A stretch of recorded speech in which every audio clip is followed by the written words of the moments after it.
Indonesia kembali mencatat surplus neraca perdagangan pada Juni 2022 sebesar 5,09 miliar dolar Amerika Serikat. Catatan ini menjadi surplus neraca dagang selama 26 bulan beruntun. Nilai ekspor Indonesia mencapai 26,09 miliar dolar, naik 40,68% dibandingkan tahun lalu dan 21,3% secara month-to-month.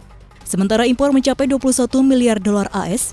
Kepala Badan Pusat Statistik Margo Yuwono juga menyampaikan Indonesia surplus 24,89 miliar dolar AS pada semester 1, tumbuh 110,22% secara tahunan.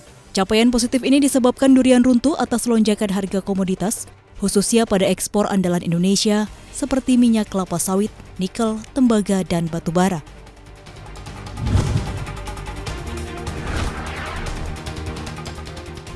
Badan Pusat Statistik mencatat tingkat kemiskinan Indonesia bulan Maret menurun menjadi 9,54% atau 26,16 juta orang.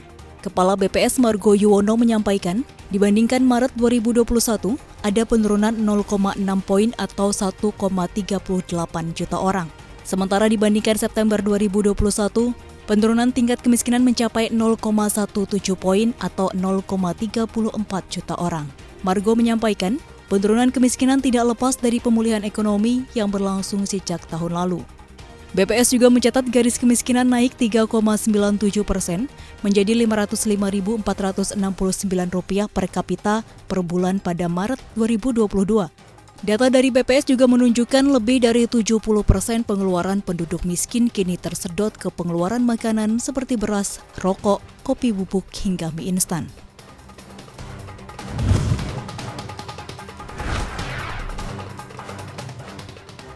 Kabar baik, utang luar negeri Indonesia terus berkurang.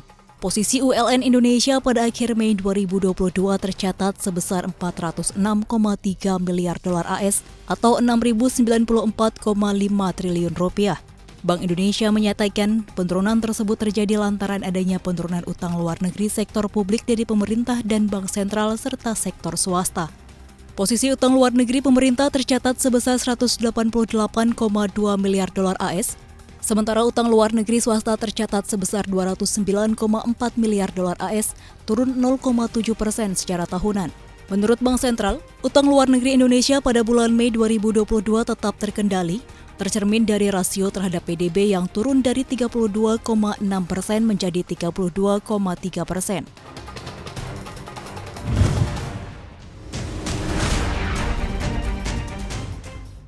$267 juta orang sengsara imbas perang Ukraina dan Rusia.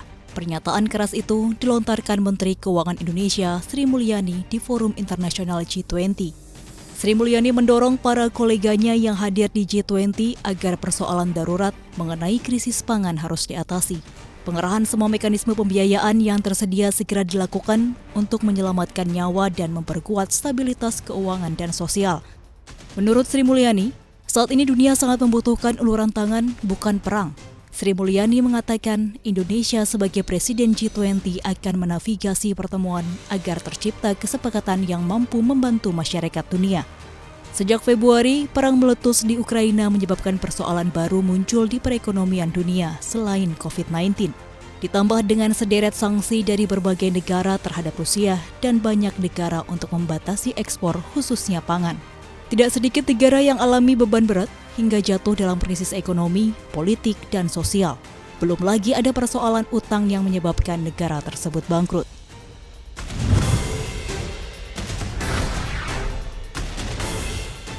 Efek lockdown terasa di Cina. Ekonomi negara tirai bambu itu hanya tumbuh 0,4% secara tahunan di kuartal kedua tahun 2022 ini. Angka pertumbuhan ini jauh di bawah capaian di kuartal pertama 2022 yang mencapai 4,8%. Pencapaian ini bahkan di bawah konsensus pasar yang memproyeksikan pertumbuhan ekonomi Cina di level 1%. Sementara itu secara kuartalan, perekonomian Cina justru terkontraksi 2,6%. Kinerja pertumbuhan ekonomi Cina di kuartal kedua ini merupakan yang terlemah sejak terjadinya kontraksi pada kuartal pertama di 2020. Ini merupakan dampak dari aksi penguncian atau lockdown akibat pandemi COVID-19 yang menghambat aktivitas ekonomi khususnya operasional di pabrik-pabrik dan membuat belanja konsumen melemah. Meski begitu, kabar positif datang dari penjualan retail yang tumbuh 3,1%. Angka ini jauh lebih baik dari anjlok dan stagnannya penjualan retail di tahun sebelumnya. Promosi besar-besaran yang digelar situs belanja online terbesar berkontribusi besar pada penjualan retail di Cina.